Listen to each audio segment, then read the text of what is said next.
Hi అండి. Welcome to Madhulahari creations in Telugu. అందరూ ఎలా ఉన్నారండి? నేనైతే చాలా బాగున్నాను. మీరు కూడా బాగున్నారని అనుకుంటున్నాను. నా ఛానల్ని సబ్స్క్రైబ్ చేసుకుని నన్ను సపోర్ట్ చేస్తున్న ప్రతి ఒక్కరికి థ్యాంక్ యూ సో మచ్ అండి.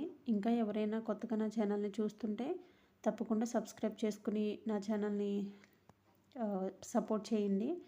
అలాగే వీడియోస్కి లైక్ చేయండి. వీడియోస్ నచ్చితే మీ ఫ్యామిలీ ఫ్రెండ్స్కి షేర్ చేయండి. చాలామంది చూస్తున్నారు కానీ లైక్ చేయట్లేదు. మీరు లైక్ చేయడం వల్ల నా వీడియోస్ మరికొంతమందికి యూట్యూబ్ అన్నది సజెషన్ చేస్తుంది. దానివల్ల నా ఛానల్ తొందరగా ప్రమోట్ అవ్వడానికి ఛాన్స్ ఉంటుంది. తప్పకుండా చూసే ప్రతి ఒక్కరూ లైక్ చేయడానికి ట్రై చేయండి.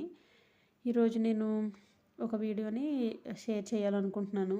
ఏంటంటే చాలామంది మీ పాప హెయిర్ సమ్మర్లో కట్ చేస్తానన్నారు కదా, ఎందుకు చేయలేదు, అసలు చేస్తారా లేదా అని కొంతమంది కామెంట్ సెక్షన్లో కామెంట్ చేశారు. చేస్తానా లేదా అన్నది ఈరోజు నేను ఈ వీడియోలో మీకు చెప్పాలనుకుంటున్నాను. అసలు చేస్తానా లేదా, ఎందుకు చేయలేదు, ఎప్పుడు చేస్తానన్నది ఈరోజు క్లారిటీ ఇద్దామనుకుంటున్నాను. ఏంటంటే నేను అసలు సమ్మర్ హాలిడేస్లో కట్ చేద్దాం అనుకున్నాను. సమ్మర్ హాలిడేస్లో కట్ చేస్తే స్కూల్ స్టార్ట్ అయ్యేసరికి మనం రిబ్బన్స్ వేయాలన్నా కంఫర్ట్గా ఉంటుంది కదా. అంటే కొంచెం కట్ చేసిన దగ్గర జుట్టు కట్టడానికి ఇబ్బందిగా ఉంటుంది. అయితే సమ్మర్ హాలిడేస్లో మనం కట్ చేస్తే హాలిడేస్ కంప్లీట్ అయ్యేసరికి మళ్ళీ కొంచెం గ్రోత్ అవ్వడం వల్ల రిబ్బన్స్ కట్టడానికి ఫ్రీగా ఉంటుందని నేను ఆలోచించాను. అయితే ఇంట్లో ఫ్యామిలీ ఫంక్షన్స్ 2 జరిగాయండి. అందుకే నేను హెయిర్ కట్ చేయలేదు. హెయిర్ తక్కువగా అంటే చిన్నగా ఉంటే బాగోదు కదా అని నేను హెయిర్ కట్ చేయలేదు. అయితే నేను సమ్మర్ హాలిడేస్ నుంచి వచ్చాక కట్ చేద్దామని అనుకున్నాను. కానీ ఇంతకుముందు నేనే కట్ చేశాను మధుకి. హెయిర్ ఎగుడు దిగుడుగా రావడము అంత కంఫర్ట్ అనిపించలేదు నాకు. అంటే పర్ఫెక్ట్గా కట్ చేయలేకపోయాను. అంటే తిన్నది చాలా ఒత్తుగా ఉంటుంది కదా, నేను అందుకు మంచిగా కట్ చేయలేదు. అయితే మా సిస్టర్ ఒక అక్క ఉన్నారు. అక్క అయితే ప్రొఫెషనల్గా కట్ చేస్తుంది. అంటే తను బ్యూటీషియన్ కోర్సు చేసింది. అయితే పార్లర్లో చెయ్యట్లేదు అక్క, కానీ ఇంట్లోనే చేస్తుంది. అందుకని నేను తన చేత కట్ చేయిందామని టైం తీసుకుంటున్నాను. అంటే ఎదిగి పిల్లకి మనం మన ఇష్టం వచ్చినట్టు కట్ చేస్తే బాగోదు కదా.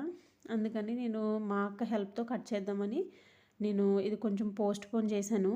నాకు కొంచెం టైం అంటే ఇప్పుడు స్కూల్ స్టార్ట్ అయినాయి కాబట్టి ఏదైనా ఒక హాలిడే 2 హాలిడేస్ వచ్చినప్పుడు వాళ్ళ ఇంటికి వెళ్ళి కట్ చేయడమా లేదంటే ఏంటన్నది ఆలోచిస్తున్నాను నేను. కంపల్సరీ అయితే హెయిర్ కట్ చేస్తానండి. ఎందుకంటే పాప చిన్నగా అయిపోయింది, హెయిర్ ఏమో పెద్దగా అయ్యింది. తను హ్యాండిల్ అంటే తన మంచిగానే ఉంచుకుంటుంది కానీ నేను హ్యాండిల్ చేయలేకపోతున్నాను. తలస్నానం చేయించడం కానీ లేదంటే మార్నింగ్ స్కూల్కి వెళ్ళేటప్పుడు జడలు వేయడానికి కానీ నాకు కొంచెం ఇబ్బంది అనిపిస్తుంది. అందుకే హెయిర్ కట్ చేద్దాం అనుకుంటున్నాను. ఇంకొకటి ఏంటంటే మధు తిన్న ఫుడ్ అంతా హెయిర్కి వెళ్ళిపోతుందేమో అనిపిస్తుంది నాకు ఒక్కొక్కసారి. అందుకనే మా వాళ్ళందరూ తిడుతున్నారు, ఇంత చిన్న వయసులో ఎందుకు ఇంత హెయిర్ ఎదుగుతుందిలే కట్ చేసేయని తిడుతున్నారు. అందుకే ఇంకా నేను కట్ చేయాలని డిసైడ్ అయ్యాను. అసలు మధుకి హెయిర్ కట్ చేయించుకోవడం ఇష్టం లేదు, కానీ కట్ చేసేస్తాను నేను. ఇంకోటి ఏంటంటే సమ్మర్ సీజన్ వచ్చినప్పుడు కంపల్సరీ మధుకి హెయిర్ ఎక్కువ ఉండడం వల్ల చెమటకి పేలు వచ్చేస్తున్నాయి.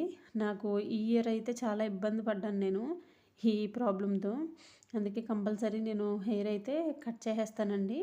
ఒక 2 ఆర్ 1 వీక్లో కంపల్సరీ నేను హెయిర్ కట్ చేసి ఆ వీడియో అన్నది నేను పోస్ట్ చేస్తాను. ఎవరో నన్ను తిట్టుకోవద్దు.